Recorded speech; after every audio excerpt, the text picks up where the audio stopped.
તો રાજ્યની સરકારી યુનિવર્સિટીઓમાં પ્રવેશ માટે તૈયાર કરાયેલા જીસીએસ પોર્ટલને લઈને અનેક ફરિયાદો સામે આવી રહી છે। કોલેજના પ્રથમ વર્ષમાં પહોંચેલા વિદ્યાર્થીઓના રજિસ્ટ્રેશનથી લઈને પ્રવેશમાં ધાંધિયા છે। વધુ ટકાવાળા પ્રવેશથી વંચિત રહે છે અને જ્યારે ઓછા ટકાવાળાને પ્રવેશ મળવા ગર્લ્સ કોલેજમાં બોયઝને પ્રવેશ ફાળવવો, વેરિફિકેશનની સુવિધા ન હોવાને કારણે પ્રથમ વર્ષે જ પોર્ટલ નિષ્ફળ રહ્યું હોય તેવી સ્થિતિ જોવાઈ રહી છે। પ્રથમ વર્ષના વિદ્યાર્થીઓ માટે શૈક્ષણિક સત્રની શરૂઆત 24 જૂનથી કરવાની હતી। એ સમયે હજી પણ પ્રથમ રાઉન્ડની પ્રક્રિયા પૂર્ણ નથી થઈ શકી। આ સિવાય વેરિફિકેશનની યોગ્ય વ્યવસ્થા ન હોવાને કારણે સમય બગડી રહ્યો છે। વિદ્યાર્થી સંગઠનો પ્રાઇવેટ યુનિવર્સિટીને ફાયદો કરાવવા પોર્ટલ લાવ્યા હોય તેવો આક્ષેપ કરી રહ્યા છે। એનએસયુઆઈનું કહેવું છે કે આ ષડયંત્ર છે। સમર્થ પોર્ટલમાં રજિસ્ટ્રેશન ના કર્યું હોય એવા જીકાસના સ્ટુડન્ટો હજારો સંખ્યામાં જે ગુજરાત યુનિવર્સિટી અહીંયા એડમિશન કમિટી દ્વારા રજૂઆત કરવામાં આવ્યા છે એમને એડમિશન નથી મળી રહ્યું। મેરિટ પ્રમાણે એડમિશન ફાળવવામાં નથી આવ્યા, એ પણ ઇસ્યુ ઊભા થયા છે। એટલે ક્યાંક ને ક્યાંક ડબલ નીતિ અમને દેખાઈ રહી છે કે પ્રાઇવેટ જેટલી પણ ડીમ્ડ યુનિવર્સિટી છે એમના એડમિશનો બધા કમ્પ્લીટ થઈ જાય, એના પછી જે સરકારી યુનિવર્સિટીઓ છે એમને એડમિશન મળે એટલે વધ્યા ઘટ્યા જે સ્ટુડન્ટો હોય છે એ અહીંયા કોલેજમાં એડમિશન મળે અને ક્યાંક ને ક્યાંક આમાં જેટલી ગવર્મેન્ટને ગ્રાન્ટીનેટ કોલેજો છે એને બંધ કરવા માટેનો આ કારસો ઘડાઈ રહ્યો હોય એવું અત્યારે સંગઠનને અમને એનએસયુઆઈ દ્વારા લાગી રહ્યું છે। એનએસયુઆઈ અને યુથ કોંગ્રેસ દ્વારા માગણી કરવામાં આવી રહી છે કે જો વિદ્યાર્થીઓને આ જે હાલાકી ભોગવી રહ્યા છે એ ટૂંક સમયમાં નિરાકરણ નહીં લાવે તો ઉગ્ર આંદોલન કરવામાં આવશે અને જરૂર પડશે તો યુનિવર્સિટીની તાળાબંધી કરવામાં પણ આવશે। એક વિદ્યાર્થીને 12મા ધોરણમાં 79.73% આવ્યા। તેણે એલડી આર્ટ્સ કોલેજમાં બીએ વિથ પોલિટિકલ સાયન્સ પસંદ કર્યું। પોર્ટલ જીસીએસમાં મેરિટ જાહેર થયું જેમાં એડમિશન તેને ન મળ્યું, જ્યારે કે કોલેજનું કટ ઓફ તો 75% અટક્યું હતું।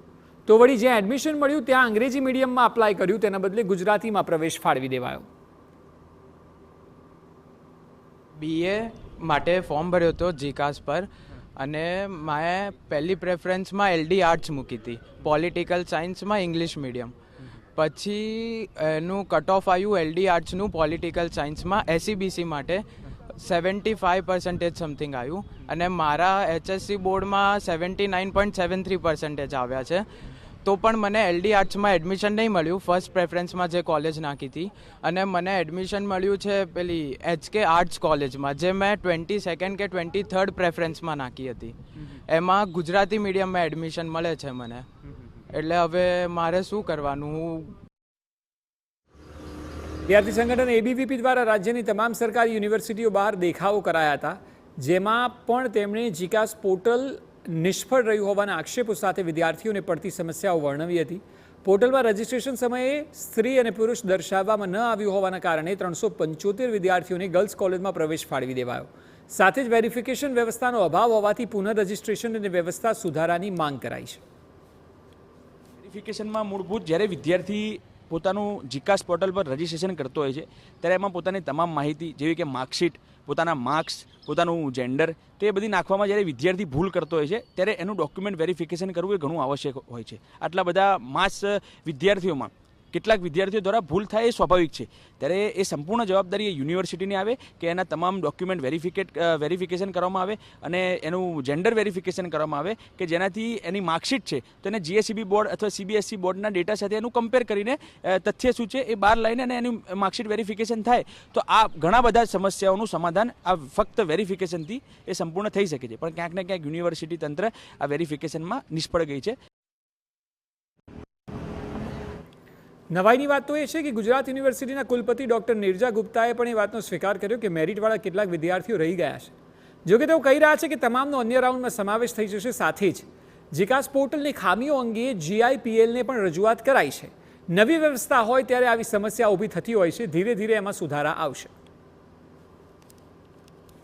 અમે નવી વ્યવસ્થા લાવીએ તો નેચરલી એમાં ધીમે ધીમે સુધારો થતા જાય છે અને એ પણ થોડી જાણકારી પણ અમને વચ્ચે વચ્ચે પ્રક્રિયા ચાલુ થઈ જાય ત્યારે મળે છે। એટલે આ જે નવી વ્યવસ્થા છે એ સ્ટુડન્ટ્સ માટે સાવ નવી છે। એટલે આપ જે કહો છો કે આમાં અમુક છોકરાઓને સ્ટુડન્ટ્સને થોડી અગવડતા પડી રજિસ્ટ્રેશન કરાવવામાં કે એડમિશન લેવામાં, એ જેમ જેમ થોડી અવેરનેસ વધશે તો જ એ સુધી પહોંચવાની તૈયારીઓ રહેશે। બીજી વસ્તુ આ કે જે બોયઝ સ્ટુડન્ટ્સને ગર્લ્સ કોલેજ આમાં એવોર્ડ થઈ, આ બધા જે પોર્ટલમાં અમુક વસ્તુઓ ડેવલપ કરવામાં હવે ધ્યાનમાં આવે છે કે ટેગિંગ હોવી જોઈએ, કે વેરિફિકેશન કે વેલિડેશન હોય, કે ચોઇસ ફિલિંગ હોય. એટલે અમુક વ્યવસ્થાઓ જેમ જેમ આગળ વધીએ છે તેમ પોર્ટલમાં અવેલેબલ થાય છે. જીકાસ પોર્ટલની વ્યવસ્થા ઝડપી પ્રક્રિયા માટે લાવવામાં આવી હતી. જો કે આ પોર્ટલમાં રહેલી વિસંગતતાને કારણે પ્રક્રિયા ઝડપી થવાને બદલે ધીમી થતી જોવા મળી રહી છે. જે શૈક્ષણિક સત્ર 24 જૂનથી શરૂ થવાનું હતું તે હજી સુધી થઈ શક્યું નથી અને હજી ક્યારે થશે એ પણ નક્કી નથી.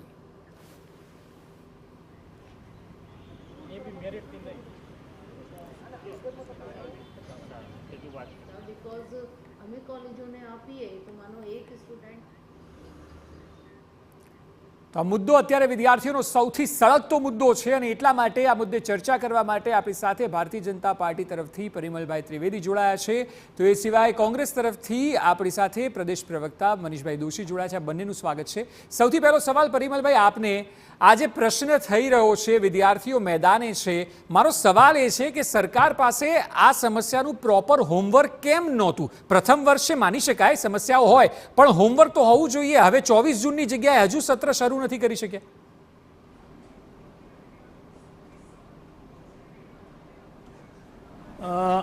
સૌથી પહેલાં સૌને નમસ્કાર. હું આજે જીકાસનો જે પ્રશ્ન TV9 જે વાચા આપી છે એ માટે TV9ને અભિનંદન આપું છું.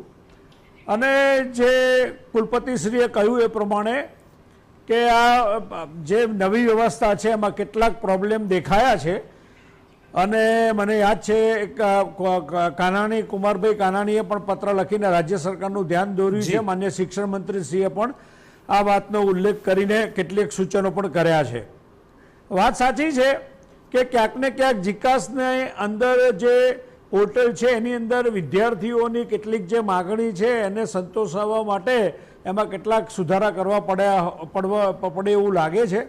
મારે એક વસ્તુ અહીંયા કહેવી છે કે આ પ્રયાસ શરૂ શાના માટે કરવામાં આવ્યો કે રાજ્યની 14 જેટલી જે સરકારી યુનિવર્સિટીઓ છે એમાં વિદ્યાર્થીઓને માત્ર 300 રૂપિયામાં એક જ ફોર્મ ભરવાથી તમામ એની સંલગ્ન કોલેજો, જેમ કે ગુજરાત યુનિવર્સિટીમાં માની લો કે આર્ટ્સ, કોમર્સ, સાયન્સ અને લોની લગભગ 150 જેવી કોલેજ હોય તો દરેક ફેકલ્ટીની માની લો કે 50 કોલેજ હોય.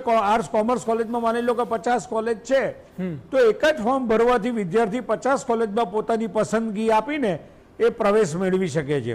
પરંતુ આ આખો ડેટા તૈયાર કરીને જ્યારે એને એક્ઝિક્યુશન પાર્ટ છે એની અંદર મને લાગે છે ક્યાંક ક્ષતિ આવતી હોય એવું લાગે છે. જેના કારણે તમારી વાત સાચી છે, પ્રવેશ પ્રક્રિયા થોડો વિલંબી થાય છે અને ક્યાંક ને ક્યાંક જે રીતે કહ્યું એ પ્રમાણે કે બોયઝને ગર્લ્સના કોટામાં એડમિશન મળી જાય છે.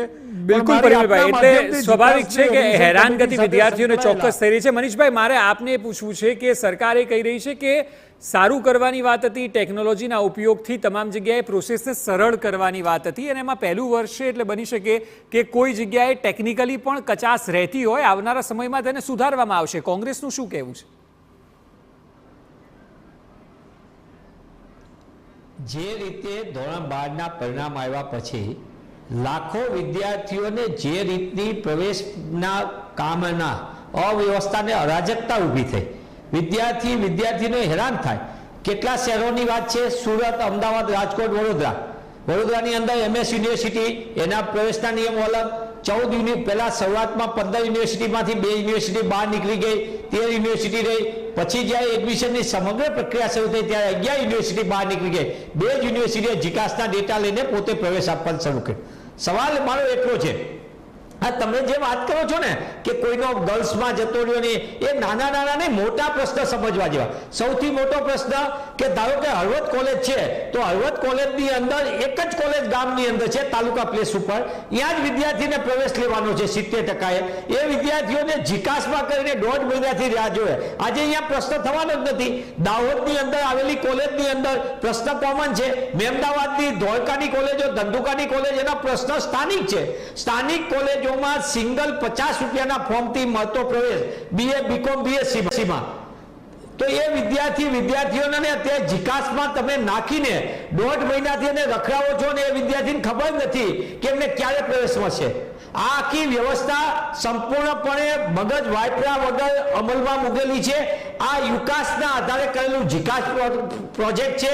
યુકાસ એટલે કે યુનાઇટેડ કિંગડમમાં જે રીતે અહીંયા એડમિશન સર્વિસ પોર્ટલ છે, અહીંયા જુદી રીતનું છે. અહીંયાની યુનિવર્સિટીની ફીના આધારે નક્કી થાય છે, અહીંયા ઇન્ટરવ્યુ પ્રોસેસના આધારે, અહીંયા મલ્ટી ડિસિપ્લિનરી છે અને યુનિવર્સિટી પોતે વિદ્યાર્થીઓને ઇન્ટરવ્યુ પ્રોસેસથી સિલેક્ટ. જી બિલકુલ મનીષભાઈ, આપણે આપની વાત રાખી જે પ્રકારે આપ કહી રહ્યા છો. પરિમલભાઈ, આપને એ પૂછ્યું કે એક સવાલ તો વિદ્યાર્થી સંગઠન દ્વારા એ પણ ઉઠાવવામાં આવ્યો, ખાસ કરીને NSUI જે બાઇટ હમણાં ચલાવી તેમનું એક ખાસ નિવેદન એ હતું કે પ્રાઇવેટ યુનિવર્સિટીઓને ફાયદો કરાવવા માટે, કારણ કે જુઓ સરકારી યુનિવર્સિટીઓમાં હવે સિસ્ટમ તો જે છે તે ખૂબ જ ડિલે થઈ રહ્યું છે, લોકો પ્રાઇવેટ યુનિવર્સિટીઓ તરફ જશે એટલે બની શકે કે સરકારે જે પ્રકારના આરોપ છે કે આખી વાત પ્રાઇવેટ યુનિવર્સિટીઓને ફાયદો કરાવવા માટે વિદ્યાર્થીઓને પરેશાન કરવાની છે.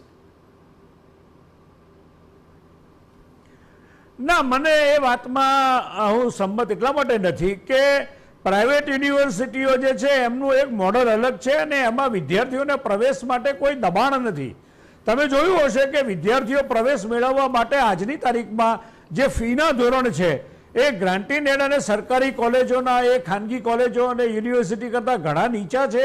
એટલે એવા વિદ્યાર્થીઓ છે કે જેમને આજે પણ જે સરકારી યુનિવર્સિટીઓમાં અને સરકારી કોલેજોમાં મેરિટ ઊંચું થવાના હું ઘણા દાખલા તમને આપી શકું એમ છું. એટલે મને લાગે છે આ થોડી ગેરસમજ ફેલાવવાની વાત છે. હા, એ વાત સાચી છે કે ક્ષતિ છે જીકાસમાં, એને લીધે મોડું થાય છે. જે તો પરિમલભાઈ, તાત્કાલિક આપના અનુભવ પ્રમાણે પણ, કારણ કે આપનો આટલો બહોળો અનુભવ છે, હવે સરકારે તાત્કાલિક શું કરવું જોઈએ હાલ, કારણ કે સમયની માંગ તો અત્યારની છે, હાલ શું કરવું જોઈએ? બહુ સરસ પ્રશ્ન કર્યો અને હું એના માટે તમને અભિનંદન આપું છું. હા, એ વાત ચોક્કસ છે કે જે નાના નાના સેન્ટર છે કે જ્યાં આગળ માત્ર લોકલ જ વિદ્યાર્થીઓ, તો આજુબાજુના વિદ્યાર્થીઓ ત્યાં પ્રવેશ મેળવવાના છે, મને લાગે છે એવી કોલેજોને પોતાની રીતે એડમિશન કરવા માટેની છૂટ આપી દેવી જોઈએ જેથી એમનું શૈક્ષણિક કાર્ય શરૂ થાય. મેટ્રોસ છે, અમદાવાદ, વડોદરા, સુરત જેવા સિટી કે જેની અંદર બહારગામથી આવનારા વિદ્યાર્થીઓ અને લોકલ વિદ્યાર્થીઓ માટે ઘણી બધી ચોઇસ છે અને ઘણા બધા ઓપ્શન્સ છે. એવા વિદ્યાર્થીઓને જો પ્રાયોરિટીમાં આનો સોફ્ટવેરનો ઉપયોગ કરવામાં આવે, અને જે મેં મારા કાર્યકાળ દરમિયાન કરેલું, મેં MBA, MCA, BEd, BCA, BBA આ બધામાં મેં સેન્ટ્રલાઇઝ એડમિશન કરેલા અને આપે જોયું હશે એ ખૂબ સફળ રહેલા. તો મને લાગે છે એ જો રસ્તો અપનાવવામાં અમે સરકારને આ બાબતમાં વિનંતી પણ કરવાના છીએ, પણ મને લાગે છે કે આ થોડુંક આ પરિસ્થિતિને દુરસ્ત કરવાની જરૂર છે. બિલકુલ મનીષભાઈ, આપને એ સવાલ પૂછીશ કે જે પ્રકારે વિદ્યાર્થીઓ હેરાન છે, NSUI આપની વિદ્યાર્થી પાંખ તો મેદાને છે અને આક્રમકતાથી વિરોધ કરી રહી છે, આપ જણાવો કોંગ્રેસ પાર્ટી એક સંગઠન પાર્ટી તરીકે પણ કઈ રીતે સરકાર જોડે આ વાતને લઈ જશે, કારણ કે આ પ્રશ્ન ખૂબ ગંભીર છે, જેટલો દેખાય છે તેનાથી વધારે ગંભીર છે. કેમ્પસની અંદર લડાઈ લડવાની, વિદ્યાર્થી લડાઈ માટે national student union of India NSUI મક્કમતાથી લડે છે અને કોંગ્રેસ પક્ષ સંપૂર્ણપણે એમની સાથે છે. રહી વાત જ્યાં લગી સંપૂર્ણપણે ખાનગી યુનિવર્સિટીઓના પ્રવેશો બંધ થઈ ગયા, એના પાટિયા પડી ગયા, એમને 70% 60% હોય કટ ઓફ કરી અને એડમિશનો આપી દીધા. જે એડમિશનમાં BBA, BCA, BCom ગુજરાત યુનિવર્સિટીમાં પ્રવેશ લેનાર વિદ્યાર્થીને 15,000 રૂપિયાના ફીમાં મળવાનું હતું, 12,000 પણ એને 66,000 રૂપિયા ફી ભરીને પ્રાઇવેટ યુનિવર્સિટીઓએ એડમિશન આપી દીધા. એમને મજબૂર બન્યા કારણ કે એમની આગળ ઓપ્શન નહોતો, દોડાદોડી હતી અને વિદ્યાર્થીઓને મળવા પાત્ર એડમિશન છતાં 75% વાળા વિદ્યાર્થીઓએ પ્રાઇવેટ યુનિવર્સિટીમાં ઊંચી ફી ભરીને ભોગ બન્યા છે. લાખ રૂપિયા એડમિશનોની ફી લેવાની છે અને એની માટે તો સરકારનું કોઈ તંત્ર નથી. કોઈ ગમે કે પણ હું TV9 ના માધ્યમથી ભારતીય જનતા પાર્ટીનો શિક્ષણ વિભાગ જે ભ્રષ્ટાચારનું એપિસેન્ટર છે, આટલા વર્ષોથી સત્તામાં હોવા છતાં તમે પ્રવેશ પ્રક્રિયા સરળ નથી બનાવી શકતા. દિવસે દિવસે પ્રક્રિયા સરળ બનાવવા માટે વધુ કોમ્પ્લેક્સ બનાવો છો, વધુ વિદ્યાર્થીઓ હેરાન થાય તેવા પ્રયોગો કરો છો અને એના કારણે ખાનગી કોલેજો, ખાનગી યુનિવર્સિટીઓ તગડો નફો કરી તગડી ફી વસૂલ કરે છે. આર્ટ્સનો વિદ્યાર્થી 75% હોય, તમારી આ બાઇક ચાલી, એને 80% હોય, એને એડમિશન LDRમાં ન મળે, જે 1,500 રૂપિયાની ફીમાં ભરવાનું છે એની બદલે પ્રાઇવેટ યુનિવર્સિટીમાં જાય 50,000 75,000 ની ફીમાં એ વિદ્યાર્થીને ભરવાની ફરજ પડે છે. અને આ માટે જવાબદાર કોણ? એક વિદ્યાર્થીનો પ્રશ્ન છે. BCom ની અંદર વિદ્યાર્થી 75% વાળા રખે છે, 80% વાળા દીકરા દીકરીઓ રખે છે અને સરકાર વાતો કરે છે અમે જીકાસમાં સુધારણા કરશું. સુધારણા છે નહીં કરવાની, તમે અમલવારી જ ખોટી કરી છે. તમે હેલ્થ સેન્ટર નથી ખોલ્યા, તમે ફીના ધોરણો નથી લખ્યા, તમે કેટલી બેઠકો તે લખ્યું નથી. તમારું તો આ તમામ પ્રશ્નો બાદ સવાલ એ છે કે આ સમસ્યાને ટાળવા માટે દીધા. શું અને સરકાર તમારા કોઈ વિદ્યાર્થીઓને ટ્રાયલ ગુંડા બેઝ કરી પર નરેન્દ્ર પ્રયોગ મોદી કરી શકી હોત, જે સીધું આખા રાજ્યમાં અપ્લાય કર્યું એની જગ્યાએ બની શકે કે મેટ્રો પૂરતું કે કોઈ એક શહેર પૂરતું એક ટ્રાયલ બેઝ પર પહેલા વર્ષે કરી શકી હોત? આ તમામ સવાલનો જવાબ આગળ પણ મેળવવાનો પ્રયત્ન કરીશું. એ પહેલા હાલ સમય થયો છે એક બ્રેકનો.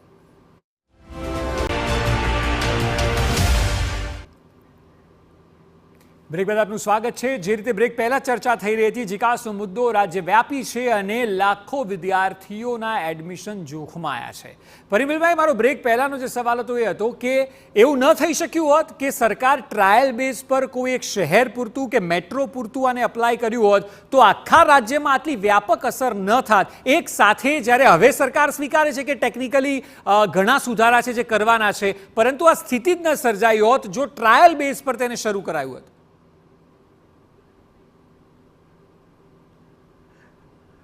મને લાગે છે કે આ સોફ્ટવેરનું જે ઇમ્પ્લિમેન્ટેશન રાજ્ય સરકારે વિદ્યાર્થીઓના વિશાળ હિતમાં કર્યું છે એ વાતનો સ્વીકાર કરવામાં મને લાગે છે કોઈને સંકોચ ના હોવો જોઈએ. પણ હા, એ વાત સાચી છે કે સોફ્ટવેરને તૈયાર કરનારા જે એજન્સી છે અથવા જે કંપની છે એને જે એડમિશનની જે નિટીગ્રિટી હોય છે કે જેને કહેવાય કે રિઝર્વેશન પોલિસી, મેરિટ પોલિસી, પછી એની અંદર તમે જોયું હશે કે સબ્જેક્ટ પોલિસી, ગ્રુપ પોલિસી, સાયન્સમાં અલગ ગ્રુપ હોય છે, કોમર્સમાં અલગ ઓપ્શન હોય છે, જેના કારણે મને લાગે છે ખૂબ મોટું કન્ફ્યુઝન વિદ્યાર્થીઓને ફોર્મ ભરવામાં પણ થયું છે, પસંદગીનું સેન્ટર સિલેક્ટ કરવામાં પણ થયું છે, અને એડમિશન વખતે જ્યારે જાય છે ત્યારે પોતે ભરેલી જે ભૂલ ભરેલી માહિતી છે એનાથી પોતે કન્ફ્યુઝ થાય છે અને એડમિશનની વ્યવસ્થા પણ કન્ફ્યુઝ થયેલી છે.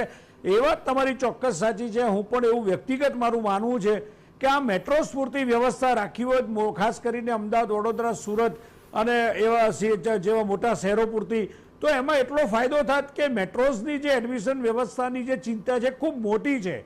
નાના સેન્ટરોમાં તો સંખ્યા, કોઈક નાનો સેન્ટરમાં એક જ કોલેજ હોય તો ત્યાં તો આજુબાજુના વિદ્યાર્થીઓ એ જ કોલેજમાં ભણવાના છે, એટલે ત્યાં પસંદગી એક જ છે. બિલકુલ, આપે જે વાત કરી એ જ વાત મનીષભાઈની પણ કહેવી હતી કે નાના સેન્ટરોને ખાસ આમાં ઇન્ક્લુડ કરવામાં આવ્યું એ મોટી તકલીફ થઈ ગઈ. મનીષભાઈ, સરકાર ડિજિટલ ઇન્ડિયાની વાત કરે છે અને ડિજિટલી જ હવે આગળના સમયમાં પણ એપ્લિકેશન થ્રુ અને પોર્ટલ થ્રુ જ એડમિશન થાય તેવું ઈચ્છે છે, પરંતુ લાગે છે કે વાત ડિજિટલ ઇન્ડિયાની થાય છે, ઇન્ફ્રાસ્ટ્રક્ચર છે જ નહીં અથવા તો સરકાર દ્વારા તેના ઉપર કામ નથી કરવામાં આવતું, એટલે આ સમસ્યાઓ ઊભી થાય છે. પહેલા તો સરકાર આગળ એ જ ખબર નથી કે કઈ યુનિવર્સિટીમાં કેટલા વિષય ભણાવવામાં આવે છે, કેટલા પ્રકારની બેમાં કોમ્બિનેશન છે, કેટલા પ્રકારના ફીના ધોરણો છે, કેટલા પ્રકારની ઇન્ટેક છે, કેટલા પ્રકારના સ્થાનિક નિયમો છે. જેમ કે MS યુનિવર્સિટીમાં સ્થાનિક વિદ્યાર્થીઓને પ્રવેશની પ્રાયોરિટી આપવાની છે, એ ગાયકવાડ સરકાર સ્થાપેલી યુનિવર્સિટી, એના નિયમો ચાલે છે. વીર નર્મદ યુનિવર્સિટીની આર્ટ્સ કોલેજની ગ્રામીણ વિસ્તારની છોકરીને અમદાવાદ ભણવા આવવું જ નથી, પણ તમે એને જીકાસના કારણે 1.5 મહિનાથી એને પોતાની સ્થાનિક કોલેજમાં પ્રવેશ નથી મળતો.